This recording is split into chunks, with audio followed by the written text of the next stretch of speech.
राजस्थान में निजी बस संचालकों की हड़ताल लगातार जारी है और ये हड़ताल आज चौथे दिन या पाँचवें दिन पे पहुंच चुकी है।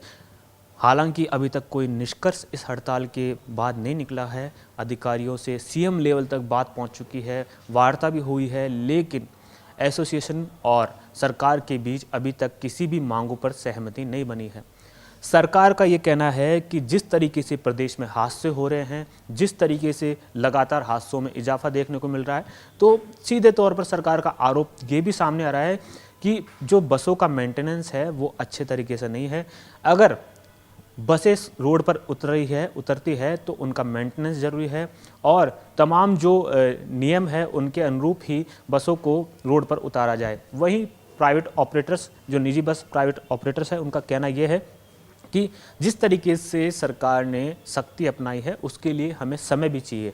अगर हमारी बसों में कुछ कमी है या फिर कोई बदलाव करने हैं उसके लिए समय लगता है। ऐसे में सरकार की सख्ती जरूरी है, वो मानते हैं हम, लेकिन उनको समय दिया जाए। साथ ही उन्होंने ये भी बड़ा मुद्दा उठाया है कि जिस तरीके के चालान बनाए जा रहे हैं वो काफ़ी ज़्यादा है और उन पर चालान के माध्यम से जो इस तरीके से कार्रवाई की जा रही है इसकी वजह से उनमें आक्रोश है। वहीं दूसरी ओर हमने ग्राउंड लेवल पर बात करी तो वहाँ जो जनता है, यात्री है, वो काफ़ी परेशान है क्योंकि सरकार ये दावे कर रही है कि सरकारी जो बसेज हैं उनकी संख्या बढ़ा दी गई है और यात्रियों को कोई परेशानी नहीं हो इसके लिए भी खास ध्यान दिया जा रहा है।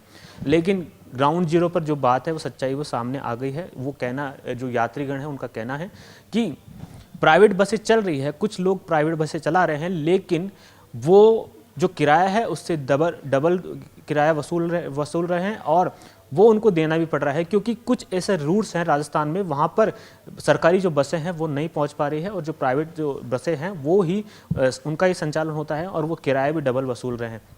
ये भी एक बड़ी समस्या है। वहीं दूसरी ओर राजस्थान में जो टूरिस्ट है, जो प्राइवेट बसों पर निर्भर है, टूरिस्ट भी कहीं ना कहीं वो टूरिस्ट भी नहीं आ पा रहे हैं क्योंकि निजी बस संचालकों की हड़ताल की वजह से पूरा जो ऑपरेटर्स है उन्होंने ठप कर रखा है संचालन, तो जिसके चलते टूरिस्ट को भी काफ़ी परेशानी का सामना करना पड़ रहा है। तो ऐसे में व्यापार के साथ में और जो निजी बस संचालक है उनको भी कहीं ना कहीं इस हड़ताल से नुकसान तो हो ही रहा है। अगर समय रहते कोई बात नहीं बनती सरकार और इनके बीच तो कहीं ना कहीं ये जो गतिरोध बढ़ता हुआ दिखेगा।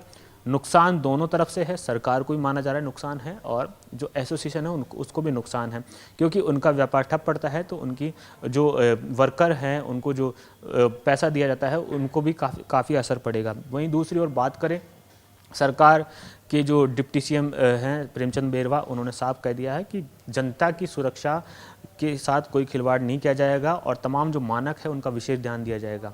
और सख्ती है वो सख्ती इसलिए की जा रही है क्योंकि जनता की सुरक्षा बहुत ज़रूरी है। तमाम जो हादसे देखे गए उनमें सबसे बड़े जो कमी आई है वो कहीं ना कहीं संचालन में और मेंटेनेंस में कमी आई है। बसों के संचालन में जिस तरीके से मेंटेनेंस की कमी देखी गई वो ही सबसे बड़ा कारण देखा गया है। अब जो कल हादसा हुआ जयपुर में उसको भी उसी से जोड़कर देखा जा रहा है और स्पीड, तमाम जो नियम है उनको भी ध्यान में रखकर आज ही सरकार ने, कल ही सीएम भजनलाल ने महत्वपूर्ण मीटिंग भी की है। उसमें माना जा रहा है कि जिस वाहन को शराब पीकर कोई वाहन चलाएगा उसका लाइसेंस निरस्त कर दिया जाएगा। ऐसे में सरकार की सख्ती लगातार जारी है। बसों का संचालन कब होगा ये तो आने वाला वक्त ही बताएगा। गतिरोध जारी है, तमाम मीटिंगें हो चुकी है, अधिकारियों से हुई, सीएम लेवल पर हुई, डिप्टी सीएम से हुई, लेकिन अभी तक कोई समाधान नहीं निकला है। इसका सीधा असर जो हमने देखा है वो सीधा यात्रियों पर पड़ रहा है और यात्री काफ़ी परेशान देखने को मिल रहे हैं। गतिरोध कब खत्म होगा ये तो आने वाला वक्त ही बताएगा, लेकिन हम आपको लगातार इस मामले पर अपडेट देते रहेंगे। कैमरा पर्सन केशव के साथ मैं हेमंत शर्मा, जयपुर।